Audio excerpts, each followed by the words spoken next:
tous, je suis ravie de vous retrouver aujourd'hui pour une nouvelle vidéo qui sera une journée dans mon assiette. Il est actuellement 17 h. Alors oui, pourquoi je vous prends pour une journée dans mon assiette à 17 h alors qu'une journée dans mon assiette normalement est censée commencer au petit déjeuner? Tout simplement parce que demain je vais au travail et que vous comprendrez bien qu'au travail je ne peux pas filmer. Donc en fait je vais vous montrer ce soir ce que je vais préparer pour demain, sachant que moi comme j'embauche très tôt le matin, c'est-à-dire qu'à 6h30 je suis au travail, mais qu'à 6h30 j'ai pas du tout envie de manger avant, j'emmène mon petit déjeuner et j'emmène mon déjeuner. Donc là, je vais préparer mon petit déj et je vais préparer mon déjeuner pour mettre tout ça dans mon petit sac isotherme pour emmener demain matin au boulot. Et je vais vous montrer du coup ce que je prépare pour demain. Sachant que j'avais 4 bananes, mais vraiment en fin de vie, mais il fallait vraiment que j'en fasse quelque chose. Là, actuellement, je vous parle, nous sommes lundi, ça fait depuis jeudi dernier que je me dis, il faut que tu fasses quelque chose avec tes bananes avant qu'elles soient foutues. Il s'est passé 4 jours, donc il est vraiment temps que je m'y mette. Donc j'ai décidé tout simplement de faire un banana bread. D'abord parce que c'est super bon, parce que j'ai une très bonne recette dans laquelle il n'y a pas de sucre ajouté et que pour le petit déjeuner, ça fait très longtemps que j'en ai pas fait, enfin très longtemps. Ça doit faire 2 mois que j'ai pas fait de banana bread et que du coup, bah, ça me fait super envie parce que c'est très bon et que au petit déjeuner, bah, ça me rassasie bien. Donc je vais vous montrer tout de suite comment je le fais parce que je vais le préparer maintenant pour qu'il soit froid quand je préparerai mon sac pour demain. Et ensuite, je vais vous montrer tout simplement ce que je me fais pour demain midi également. Donc allez, c'est parti, on prépare le banana bread ensemble. Alors, je vous montre ce que j'ai besoin pour faire ma préparation. Alors, c'est tout simplement une recette que j'ai piquée sur le blog Intention de Isadora et Marisa, il y a des années en arrière, et puis qu'au fur et à mesure des années, j'ai adapté un petit peu à ma façon. Et du coup, moi, ce que je fais, c'est que déjà, dedans, vous verrez, je rajoute du chocolat. Je trouve ça super bon. Donc, alors... Pour commencer, il me faut 150 g de farine de blé complet. Moi, je mets de la farine complète. Dans la recette originale, c'est pas de la farine complète. Mais moi, je mets de la farine de blé complet. Je mets 80 g de poudre d'amande. Je mets 60 ml de lait. Toujours dans mon vieux biberon qui me sert de doseur. Mes 4 bananes. Vous voyez, je vous mentais pas quand je vous disais qu'elles sont vraiment au bout du bout. Donc les bananes, je vais les réduire en purée. Un sachet de levure chimique, 2 œufs. Là, il y a 100 g de beurre que j'ai fait fondre au micro-ondes. J'ai à peu près, grosso modo, 50 g de chocolat noir pâtissier. Je trouve que c'est celui qui s'y prête le mieux. Et je pense que je vais rajouter également soit de la cannelle, soit du 4 épices. Je ne sais pas encore, je vais voir. Donc, ce que je vais faire, tout simplement, c'est que je vais tout mélanger, tout ensemble. Je vais mettre mes bananes en purée et ensuite, je vais tout mélanger ensemble. Et après, ça partira au four pendant environ 40 minutes à 180 degrés. Bon, là, j'ai tout mélangé. Il me reste plus qu'à rajouter mon chocolat. Alors moi ce que je fais, c'est que la banane je l'écrase, mais j'aime bien qu'il reste des petits morceaux en fait. Ça fait pas complètement une purée vraiment lisse, il reste des petits morceaux. Donc moi j'aime bien quand c'est comme ça. Donc finalement je me suis décidée pour rajouter du 4 épices dedans. Parce que c'est vrai que je mets toujours de la cannelle partout, mais je mets pas de 4 épices. Donc bah, moi, c'est ce que je vais mettre cette fois-ci. Alors, et franchement, j'y vais au pif. Voilà. Allez, on va dire que l'équivalent d'une petite cuillère à café. Et mon chocolat. Voilà. Et il va me rester à mélanger tout ça. Et ensuite, je vais mettre ça dans un moule à cake. Donc, comme je disais tout à l'heure, environ 40 minutes à 180 degrés. Et voilà, il est prêt à être enfourné. Alors, je l'ai mis dans un moule à cake. Pour rappel, moi, je n'utilise pas de papier cuisson parce que ça ne m'inspire pas confiance. Donc, je préfère beurrer et fariner mon moule. Ça marche très bien. Moi, c'est un moule en céramique que j'ai. J'ai beaucoup de moules en céramique, j'aime bien utiliser cette matière. Et beurre et fariné, ça n'accroche pas du tout, c'est parfait. Donc en plus là, il y a le beurre dans le gâteau, donc ça va faire quand même une pellicule de gras. Donc là, il n'y aura aucun souci pour le démouler. Donc là, je vais l'enfourner et pendant qu'il cuit, je vais préparer mon repas pour demain midi. Donc on voit ça tout de suite ensemble. Alors, pour mon repas de demain midi, ça va être très simple parce que j'ai plein de petits restes dans le frigo. J'ai plein de petits trucs à droite et à gauche, mais des tout petits restes. Et en fait, ça m'agace. Donc, je vais me faire une espèce de salade composée où je vais tout mettre ensemble. Comme ça, fini les restes, fini les petites boîtes à droite et à gauche. J'ai de quoi me faire un truc en plus super sympa. Donc ça va être très très bien. Donc je vais vous montrer ce que je vais mettre dedans. Ça va être hyper simple, mais en fait ce sera hyper équilibré parce qu'il y aura tout ce qu'il faut. J'ai un reste de riz. Il doit y avoir, je sais pas, cuit là peut-être 100 grammes. J'ai un reste de haricots verts.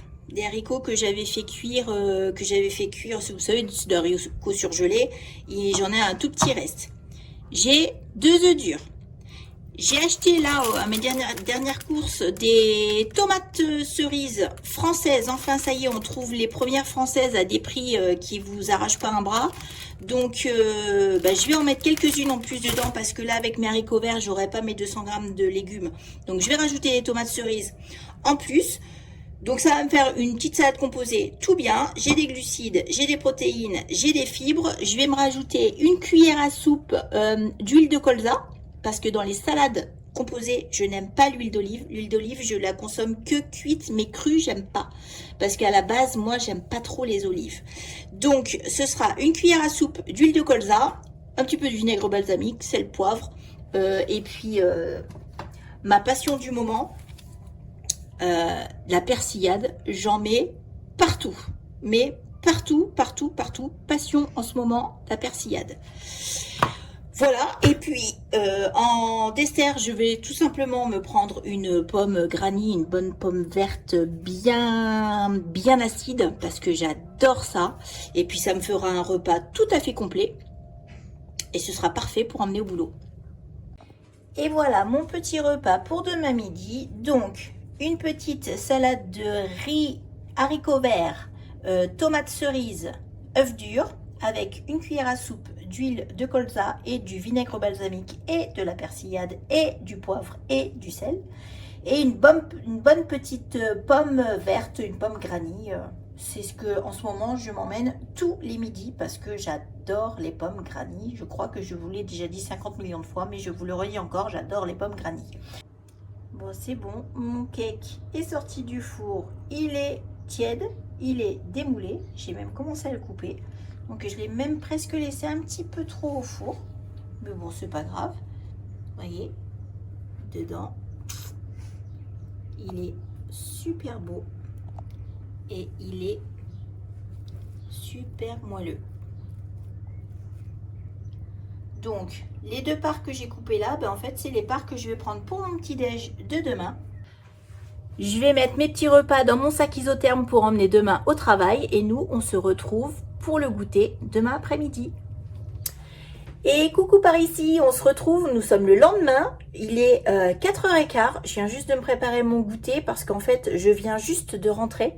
Seulement maintenant, je suis partie depuis 6h ce matin, donc là j'en ai un peu marre. Je viens seulement de rentrer parce que après mon travail, j'ai été chez le kiné parce que oui, j'ai des séances de kiné depuis quelques temps qui me sont prescrites et jusqu'à je ne sais pas quand parce que je souffre d'une névralgie cervico-brachiale. Donc en gros, je fais de l'arthrose cervicale et du coup, en ce moment, ça me fait beaucoup souffrir, notamment de ce bras-là. Donc j'ai des séances de kiné qui me sont prescrites parce que j'ai mal, tout simplement. Donc le kiné, ça me fait quand même du bien. Donc j'y vais avec plaisir, mais du coup, ça me fait des longues journées. Donc là, je viens seulement de rentrer, j'ai préparé mon petit goûter. Mais avant de le manger, je vais aller chercher Julie à l'école parce que dans 10 minutes, en gros, il faut que j'aille la chercher. Donc, j'ai pas envie de manger avec un lance-pierre. Au contraire, comme je viens juste de rentrer et que depuis 6h ce matin, c'est bon, j'ai envie de me poser. Donc là, je vais simplement boire un grand verre d'eau. J'ai préparé mon goûter. Comme ça, dès que je reviens de l'école, je peux me poser pendant une petite demi-heure et faire mon goûter tranquillement. Et je pense même que je me ferai une petite infusion. Donc, avant de partir, je vais vous montrer ce que je me suis préparé. Et vous allez voir, c'est un petit déjeuner, n'importe quoi. Un goûter royal, parce que franchement, c'est trop bon, ça me donne trop envie. J'ai hâte de revenir de l'école pour pouvoir le manger. Alors, dans ce petit goûter, nous avons une part de banana bread que j'ai coupée en deux parce que elles sont grosses, les parts quand même. Là, on est dans le milieu du gâteau, donc les parts sont quand même assez grosses. Donc, je l'ai coupée en deux. Vous voyez comme il est moelleux. Et je l'ai fait hier, hein. Franchement, il est trop bon. Un fromage blanc, donc 100 g de fromage blanc sans rien du tout dedans, hein, juste un fromage blanc classique. Et quelques fraises. Les premières fraises françaises que j'ai trouvées, qui sont excellentes, qui sentent super bon. Et manger des fraises, bah, ça fait plaisir. Donc voilà, j'ai quelques fraises, mon petit banana bread, mon petit fromage blanc. Et avec ça, je pense que je vais me faire tout simplement soit une verveine, soit un tilleul. Et puis ça fera un super bon goûter. Et voilà, et du coup, eh bien, je vous laisse et je m'en vais chercher ma grande fille et je mangerai ça dès que je reviens. On se retrouve, il est 20 h, douché, démaquillé, prêt à aller au lit. Mais avant, on va manger quand même un petit peu. Donc là, j'ai préparé le repas. Alors, je n'ai aucun mérite puisque le repas était déjà prêt d'hier. Ce soir, j'ai simplement refait une soupe. Sinon, le repas était déjà prêt d'hier. Ce sont les restes que je vais vous montrer maintenant, mais qui fera un très bon repas.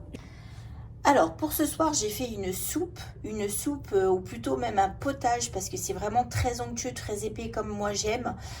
Carottes, courge butternut et lentilles corail avec un petit bouillon de volaille. Voilà, petite soupe très simple mais très bonne. Avec ça, j'ai le reste de la tarte aux poireaux que j'ai fait hier soir. C'est une tarte poireau saumon fumé. Donc simplement, j'ai fait revenir des poireaux dans une poêle. J'ai préparé ma pâte à tarte habituelle, comme je vous ai déjà montré dans les vidéos précédentes, à la farine d'épeautre. J'ai mis mes poireaux dedans, saumon fumé par-dessus. J'ai fait un appareil à quiche avec 3 œufs, du lait, sel, poivre. J'ai mis ça dessus, 40 minutes au four et voilà une excellente tarte aux poireaux, bien épaisse comme vous pouvez voir. J'accompagne ça avec un reste de salade qui traînait au frigo et qu'il faut absolument manger parce qu'elle commençait à faire vraiment la tête, que j'ai assaisonné avec simplement une cuillère à soupe d'huile et un filet de vinaigre balsamique. Et pour le dessert, un petit fromage blanc avec quelques fraises. Alors, pour dire la vérité, les fraises sont pas oufissimes. Elles sentaient très bon et en fait, elles sont bonnes mais sans plus. On sent que la pleine saison n'est pas encore tout à fait arrivée. Et avec ça, j'ai mis une cuillère à café de confiture d'abricot sans sucre. Voilà, et pour ce soir, ça fera un très bon repas. Je vais me régaler. Alors la confiture sans sucre ajouté dont je vous parlais, là que j'ai mis dans mon fromage blanc, en fait c'est celle-ci que je prends. Alors elle est un petit peu chère, mais elle est vraiment sans sucre. C'est vraiment que du fruit dedans. Et du coup elle est super bonne. Alors oui, le pot c'est quasiment 4 balles. D'ailleurs il m'en reste plus beaucoup.